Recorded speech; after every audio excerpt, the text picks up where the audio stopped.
ॐ सदाशिवसमारम्भां शङ्कराचार्यमध्यमाम्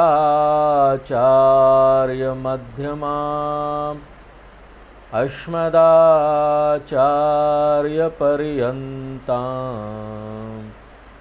वन्दे गुरुपरम्पराम्। ॐ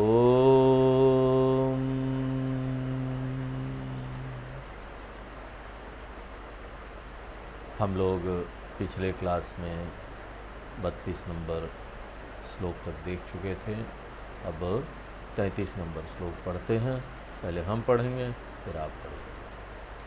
यथा सर्वगतं सौक्ष्म्याद् आकाशं नोपलिप्यते सर्वत्रावस्थितो देहे तथात्मानोपलिप्यते।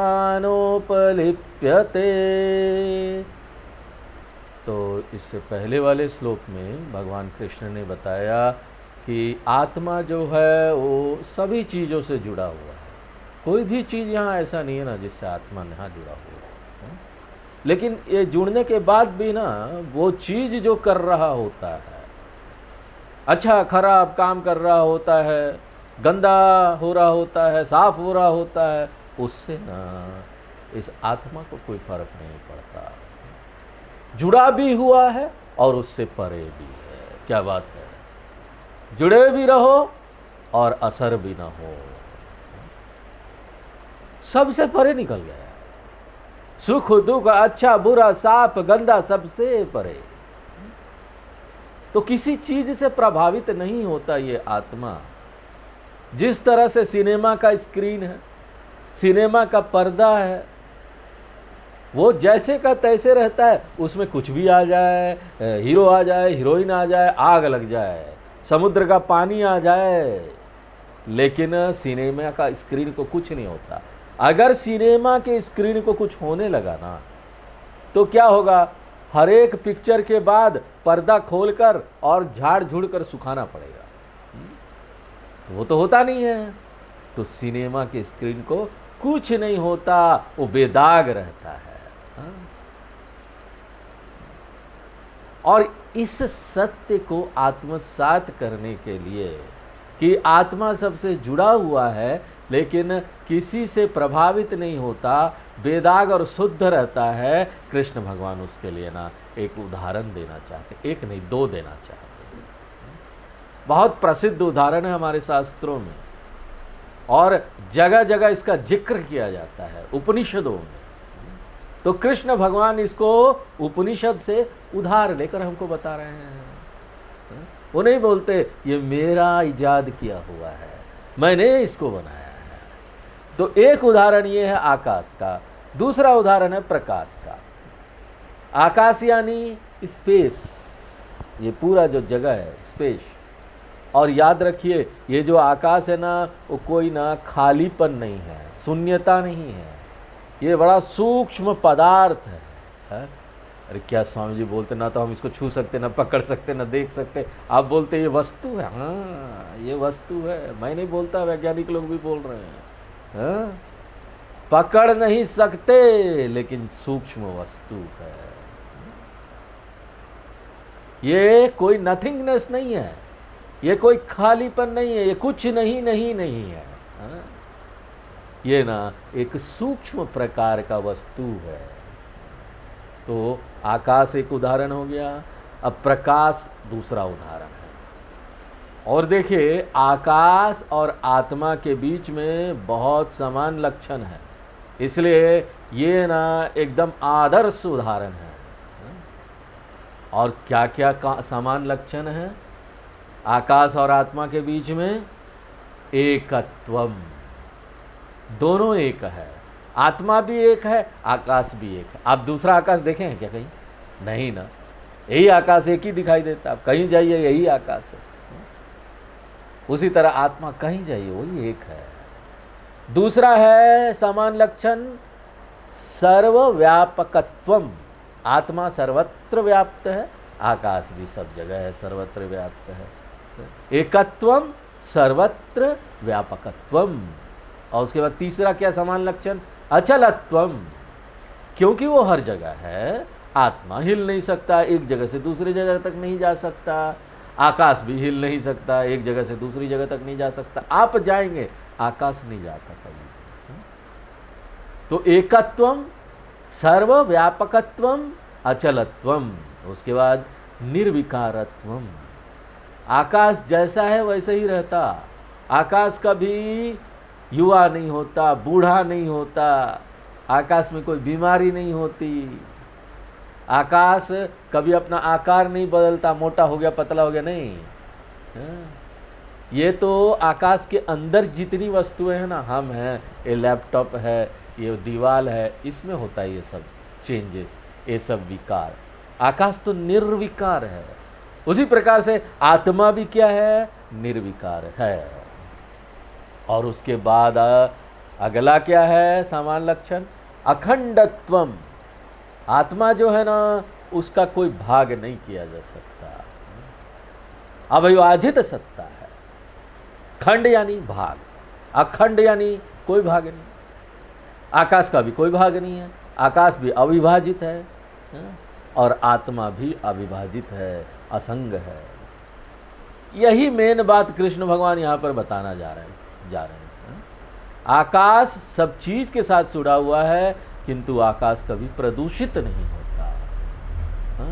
आकाश कभी दागित नहीं होता।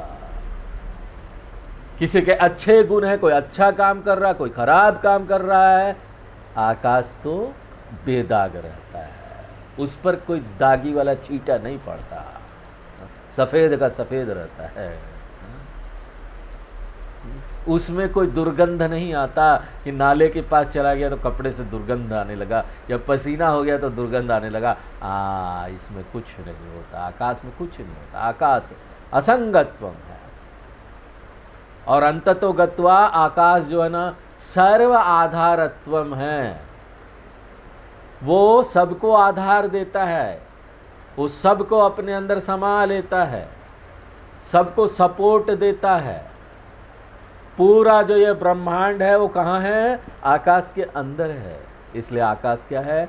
विश्वधारम। और भगवान भी क्या है? आत्मा भी क्या है? विश्वधारम।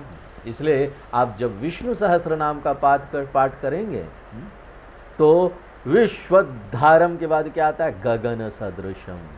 गगन यानी आकाश। विश्वधारम गगन सदृशम। इसलिए आत्मा क्या है? आकाश की तरह है। आत्मा आकाश है ही नहीं, आकाश तो जड़ है। आकाश चेतना नहीं है, अपने आप सोच नहीं सकता ये आकाश। आकाश जैसा है, एक उदाहरण दे रहे हैं। आत्मा जिंदा है, स्वतंत्र सत्ता है। इसलिए हम सिर्फ तुलना कर सकते हैं आकाश से आत्मा की। और एक और सूक्ष्मत्वम। आकाश को आसानी से समझा नहीं जा सकता, बुद्धि से भी। इसलिए देखिए, जो साइंटिस्ट लोग हैं, वैज्ञानिक लोग हैं, आज भी समझ नहीं पाए आकाश है क्या, आकाश की प्रकृति क्या है। कुछ समय तक वो सोच रहे थे कि आकाश खालीपन को बोलते हैं, शून्यता को बोलते हैं। उनको फिर बाद में लगा आकाश कोई द्रव्य होगा, फिर बाद में लगा नहीं आकाश तो कोई ना इलास्टिक मटेरियल है। अभी तक भी वैज्ञानिक लोग स्पष्ट रूप से नहीं समझ पाए कि ये आकाश है क्या। इसलिए आसानी से इसको समझा नहीं जा सकता। कभी हमने ध्यान नहीं दिया, हल्के में लिया। जरा सोचो, जो चीज़ को हम पकड़ नहीं पा रहे हैं, हाथ से छू नहीं पा रहे, देख नहीं पा रहे, फिर भी हम बोल रहे हैं वो, और उसमें अपनी जहाज उड़ा देते हैं, रॉकेट लेके चले जाते हैं आकाश में, अंतरिक्ष में। कुछ नहीं जान पाने के बाद भी किसी तरह हम जान लेते हैं कि ये आकाश है। इसलिए सूक्ष्मत्वम, ये दूसरा सामान्य लक्षण है आकाश और आत्मा में। आत्मा भी ऐसा ही सूक्ष्म है, समझ पाना कठिन, लेकिन फिर भी समझ लेते हैं। इसलिए कृष्ण भगवान ये उदाहरण दे रहे हैं, सर्वगतम आकाशम न उपलिप्यते। ये जो सर्वत्र व्याप्त आकाश है वो किसी चीज से प्रभावित नहीं होता, बेदाग रहता है। किसके कारण? सूक्ष्म्यात्, क्योंकि वो सूक्ष्म है, बहुत सूक्ष्म है, फाइन नेचर है उसका, बहुत सूक्ष्म, बहुत शुद्ध चीज है, इसलिए वो किसी से प्रभावित नहीं होता। तथा उसी प्रकार आत्मा न उपलिप्यते, आत्मा भी बेदाग रहता है, दागित नहीं होता, प्रदूषित नहीं होता, किसी भी चीज से नहीं होता। सर्वत्र देहे अवस्थितः, सब देह के साथ जुड़ा रहने के बाद भी, ये शरीर सभी शरीरों के साथ जुड़ा रहने के बाद भी शरीर मोटा होता है, शरीर पतला होता है, लेकिन आत्मा न तो मोटा होता है न पतला होता है।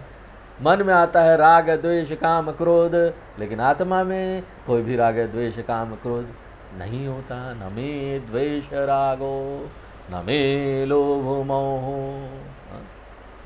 तो आत्मा की तुलना हम आकाश से कर सकते हैं। 34 नंबर श्लोक पढ़ते हैं। इसमें 34 नंबर श्लोक में दूसरा उदाहरण बताएंगे। यथा प्रकाशयत्येकः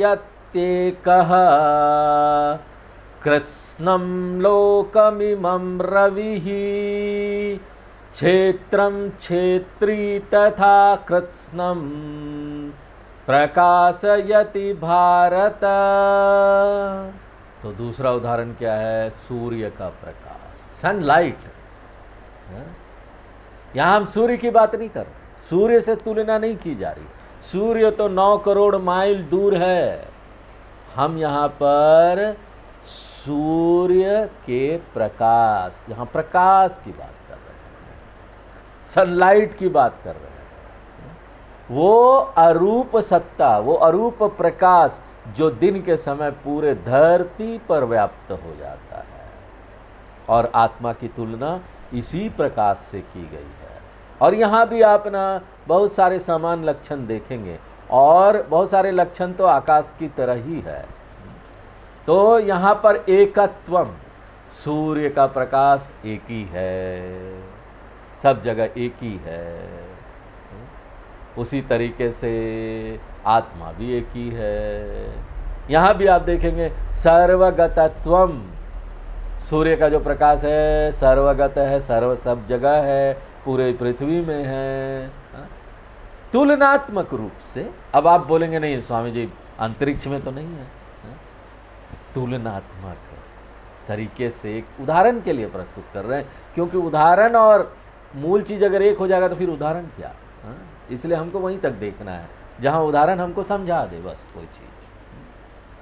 उसके बाद अचलत्वम, सूर्य का प्रकाश हिलता डुलता नहीं है, क्योंकि वो तो हर जगह पहले से ही है।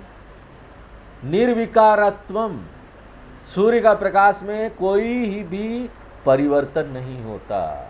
हम हाथ हिला सकते हैं, हाथ के साथ सूर्य का प्रकाश हिलेगा नहीं, हाथ हिलता रहेगा ये प्रकाश में, लेकिन प्रकाश नहीं हिलेगा।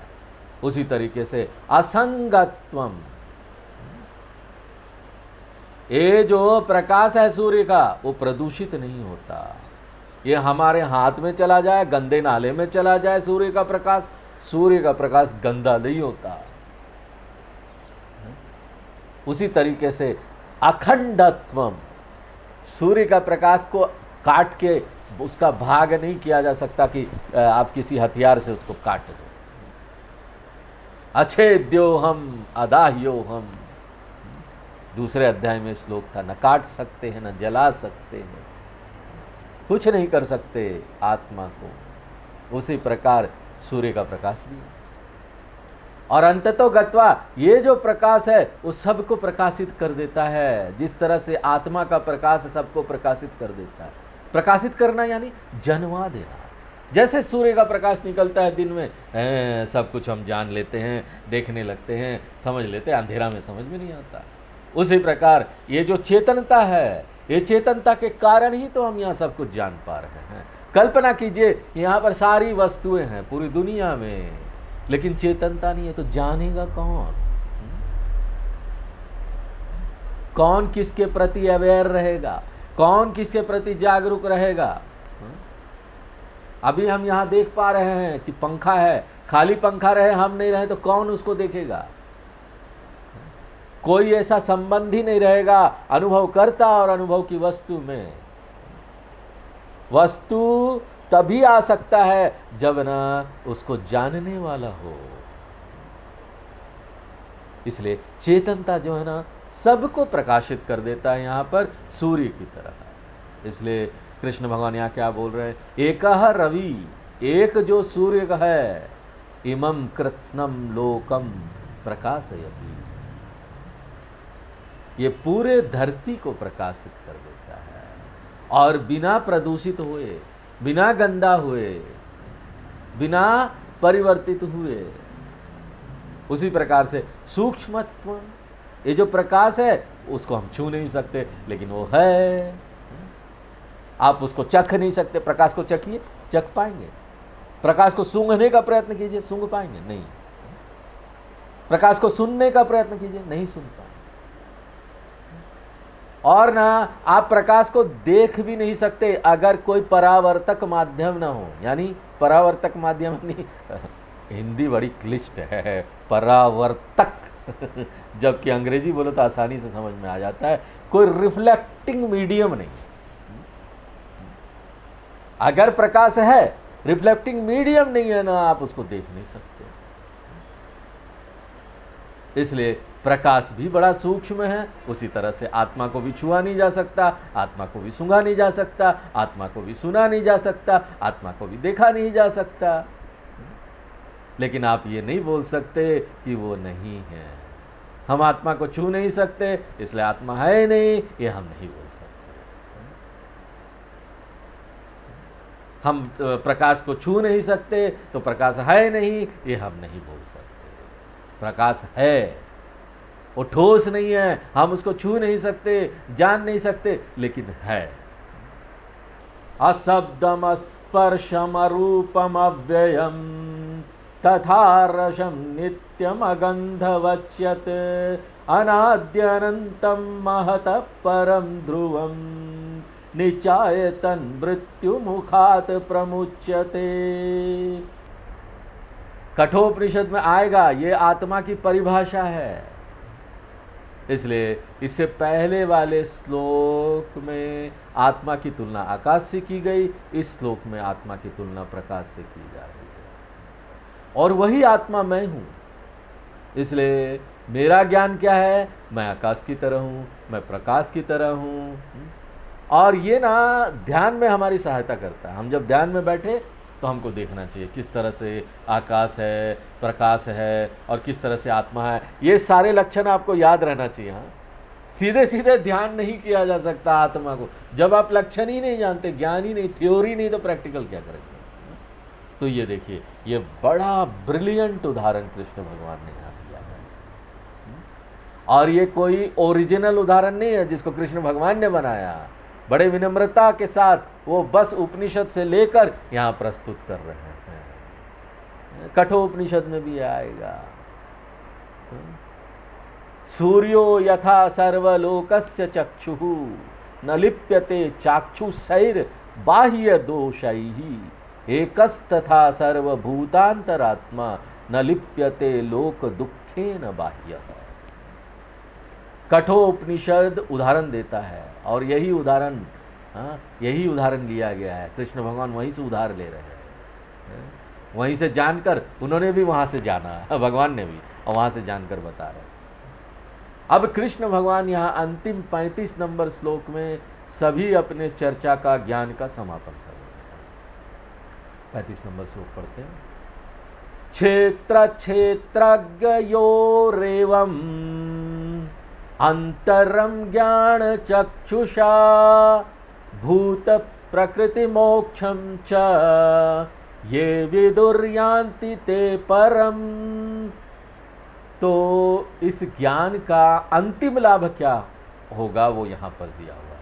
और अंतिम लाभ क्या है? मोक्ष प्राप्त हो जाएगा, हम मुक्त हो जाएंगे। और किसको ये मुक्ति मिलेगी? जिसको ये विवेक हो गया है, क्षेत्र और क्षेत्रज्ञ का विवेक जिसको हो गया है, क्षेत्र क्षेत्रज्ञ यो अंतरम एवं विदुहु, अंतर जो उसका जान गया है, विदुहु जान गया है। एक ज्ञानी व्यक्ति जिसने इस अंतर को पहचान लिया, क्षेत्र और क्षेत्रज्ञ के बीच का अंतर, पुरुष और प्रकृति के बीच का अंतर, चेतनता और जड़ के बीच का अंतर, तो ये जो ज्ञानी व्यक्ति है वो पहचान गया है। और वो इस अंतर को कैसे देखता है, किस चीज से? ज्ञान चक्षु से। ओ ज्ञान चक्षु से इस दुनिया के भीतर क्या चल रहा है, वो भीतर अंतरंग रूप से उसके अंदर जाकर देख लेता है, अपने ज्ञान को वहां ले जाता है, ज्ञान के चक्षु को। क्योंकि बाहर की जो ये शरीर का अंग है ना, वो ये अंतर नहीं कर सकती। जिस तरीके से मैं ये फैन और बिजली के बीच में अपने इस बाहर मांस चक्षु से कोई अंतर नहीं निकाल सकता हूँ। अंतर तो समझ का है, मुझे पता है कि ये फैन इसलिए चल रहा है कि इसके पीछे बिजली है, भले दिखाई दे या ना दिखाई दे। यहाँ पर प्रकाश और हाथ को अलग करने की जरूरत नहीं है फिजिकली, हमको तो बुद्धि से समझना है कि ना प्रकाश और हाथ में अंतर है। एक ही लगता है, अभी तक हमने देखा नहीं, लेकिन अंतर है। चेतनता एक अलग स्वतंत्र सत्ता है। एक व्यक्ति जो ये अंतर जान जाता है ना, कौन सा अंतर? वही चार अंतर। एक तो चेतन है, दूसरा अचेतन है, यानी जड़ और चेतन है। एक निर्गुण है, दूसरा सगुण है। एक में बहुत सारे गुण है, दूसरे में कोई गुण नहीं। एक निर्विकार है, दूसरा सविकार है, यानी एक में परिवर्तन होता है, दूसरे में परिवर्तन नहीं होता। और कृष्ण भगवान यहाँ पर चौथे अंतर पर दो जोर देना चाहते हैं इस श्लोक में। चौथा अंतर क्या है? वो बहुत महत्वपूर्ण है, बहुत टेक्निकल है लेकिन महत्वपूर्ण है। आपको याद है चौथा अंतर? चेतनम अचेतनम, पहला है निर्गुणम सगुणम, दूसरा है निर्विकार सविकारम, तीसरा है, उसके बाद क्या है? सत्य और मिथ्या। चेतनता ही अपने आप से यहां रह सकती है स्वतंत्र रूप से। जो यहां पांच भूत है वो स्वतंत्र रूप से यहां पर नहीं रह सकती। चेतनता का यहां रहना, उसका जो ये प्रकृति है, ये विद्यता, वो उसका अपना है। लेकिन भूत पदार्थ जो यहां पर हमको दिखाई देता है, उसका यहां पर रहना चेतन से उधार लिया गया है। जिस तरह से सिनेमा का स्क्रीन है ना, वो सिनेमा से प्रभावित नहीं होता, उसका सत्ता अपना अलग है। सिनेमा खत्म हो जाएगा, सिनेमा के पात्र रहेंगे ना रहेंगे, दूसरे पात्र आएंगे, लेकिन सिनेमा का जो पर्दा है वो तो वहीं रहेगा, वो उसको कुछ नहीं होता। अगर पात्र के साथ सिनेमा का पर्दा भी चले जाएगा है? तो फिर क्या होगा सोचिए, बार बार सिनेमा का पर्दा बदलना पड़ेगा। लेकिन हम लोग क्या देखते हैं, सिनेमा का इंटरवल होता है तो देखते हैं वहाँ पर्दा तो पड़ा हुआ है। उसी तरीके से मैं जो चेतनता हूँ वो ना स्वतंत्र रूप से यहाँ हूँ।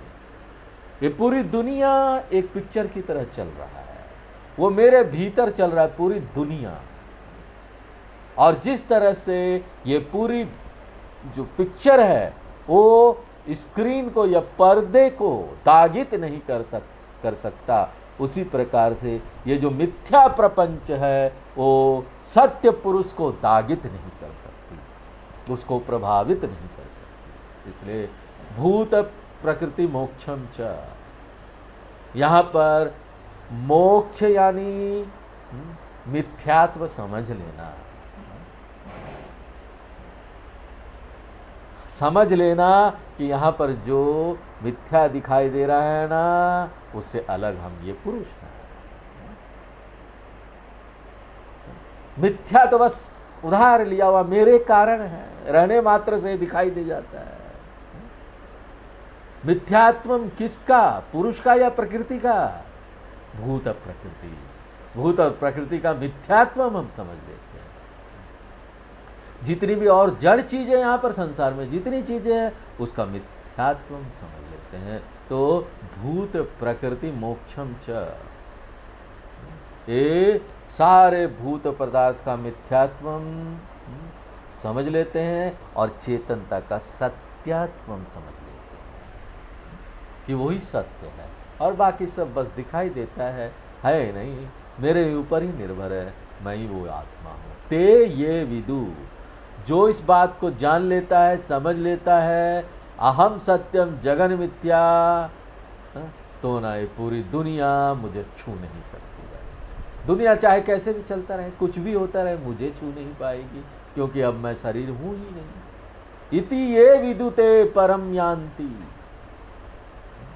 ऐसा ही व्यक्ति, एकमात्र ऐसे ही लोग मुक्ति प्राप्त कर लेते हैं, स्वतंत्र हो जाते हैं दुनिया के भय से, कभी फिर भयभीत नहीं होते हैं, आनंदित होकर जीवन जीते हैं, कोई चीज उनके लिए भय ला ही नहीं सकता। और यही अवस्था को क्या बोलते हैं? जीवन मुक्ति। ये अवस्था उनको प्राप्त हो जाता है।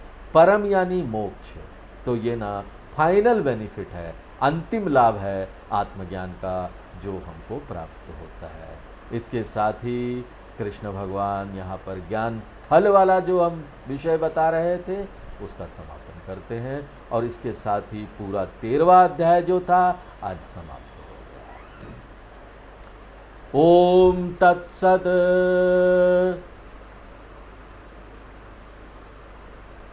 इति श्रीमद्भगवद्गीतासु उपनिषत्सु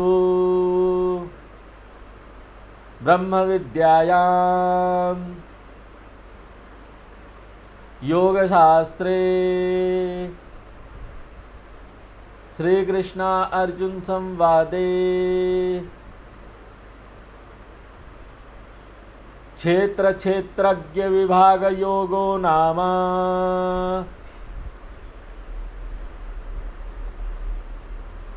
त्रयोदशो अध्यायः।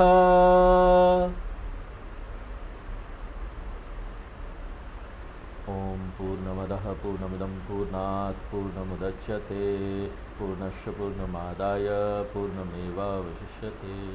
ओम शांति शांति।